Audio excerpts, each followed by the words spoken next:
कि भारत की न्याय पद्धति का नाश हो जाएगा तो भारतीय समाज टूट जाएगा। ऐसे ही मैकॉले एक बात और कहता था। मैकॉले की लिखी हुई एक चिट्ठी है मेरे पास, उसकी फोटोकॉपी। लंदन में एक लाइब्रेरी है, उसका नाम है इंडिया ऑफिस लाइब्रेरी। वहां से मैंने निकलवाई। इंडिया ऑफिस लाइब्रेरी में से ऐसे कुछ 50,000 से ज्यादा डॉक्यूमेंट्स मैं निकाल के लाया और वहां के कई लोगों की मदद से हमने वो निकलवाए। तो उनमें एक चिट्ठी है मैकॉले की, वो उसके अपने पिताजी को उसने लिखी। जब वो यहाँ ऑफिसर बन के आया है तो मैकॉले क्या लिख रहा है कि भारतीय समाज को अगर बर्बाद करना है तो भारतीय न्याय पद्धति बर्बाद करो। तो वो करने के लिए उसने आईपीसी बना दिया, सीआरपीसी बना दिया, सीपीसी बना दिया और बर्बाद हुई।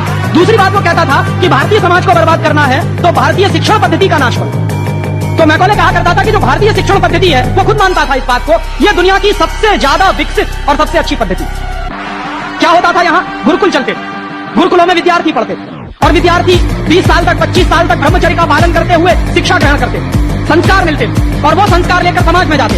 उन्हीं संस्कारों से संस्कृति बनती और वही संस्कृति भारतीय संस्कृति कहलाती। ऋषि थे, मुनि थे, बड़े बड़े ज्ञानी थे, महात्मा थे, वो गुरुकुलों को चलाया करते और सारे के सारे गुरुकुल जो चला करते थे उनमें वेदों का अध्ययन, पुराणों का अध्ययन, उपनिषदों का अध्ययन, जो भारतीय ज्ञान है, जो भारतीय मनीषा है, उन्हीं सबका अध्ययन संस्कृत के माध्यम से कराया जाता था। मैकॉले ने क्या किया कि गुरुकुलों का नाश अगर करना है तो उसने एक कानून बनाया। क्या कानून बनाया? संस्कृत में जितने विद्यालय इस देश में चलते थे हिंदुस्तान में अंग्रेजों के जमाने में, उन सबको उसने इल्लीगल घोषित किया, गैर कानूनी। और उसने प्रतिबंध लगा दिया कि संस्कृत भाषा के माध्यम से कोई भी गुरुकुल चलेगा उसको अंग्रेजी सरकार मान्यता नहीं देगी। तो मान्यता किसको देगी?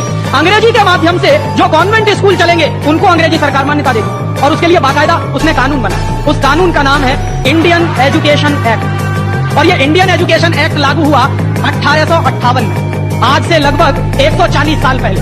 तो 140 साल पहले जो कानून लागू हुआ था अंग्रेजों के जमाने में, वही कानून आज भी चल रहा है।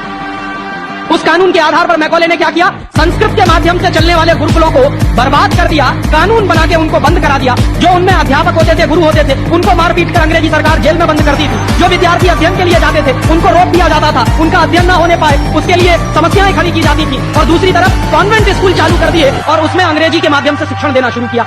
एक दिन उसने अपने बाप को चिट्ठी लिखी और इस चिट्ठी में उसने ये लिखा कि मैंने हिंदुस्तान में एक ऐसी शिक्षण पद्धति पैदा कर दी है जिसमें अगर हिंदुस्तानी विद्यार्थी पढ़ेंगे तो पढ़कर निकलने के बाद वो शरीर से हिंदुस्तानी होंगे, दिमाग से सब अंग्रेज हो जाएंगे।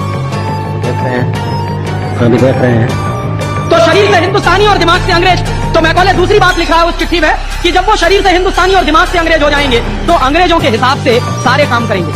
और वो विद्यार्थी जब कॉन्वेंट स्कूल में से निकलेंगे तो सबसे ज्यादा गालियां भारतीय संस्कृति को देंगे, सबसे ज्यादा गालियां अपने माँ बाप को देंगे। कैसे? मॉम और डैड कहेंगे। डैड माने होता है मरा हुआ और मम्मी माने होता है शव। इजिप्ट में आप जाइए, मिस्र एक देश है, वहां पे मम्मीज कहा जाता है किसको? मरे हुए आदमी के शव को। तो हमारी माँ हो गई मम्मी और पिताजी हो गए डैड। आया कहां से ये? मैकॉले ने डाल दिया हमारे दिमाग में। और मैं ये कहता हूं कि मैकॉले तो मर गया, उसका बाप भी मर गया, सब मर गए, भगवान उनकी आत्मा को शांति दे, लेकिन उसकी जो आत्मा है वो हम सब में प्रवेश कर गई है।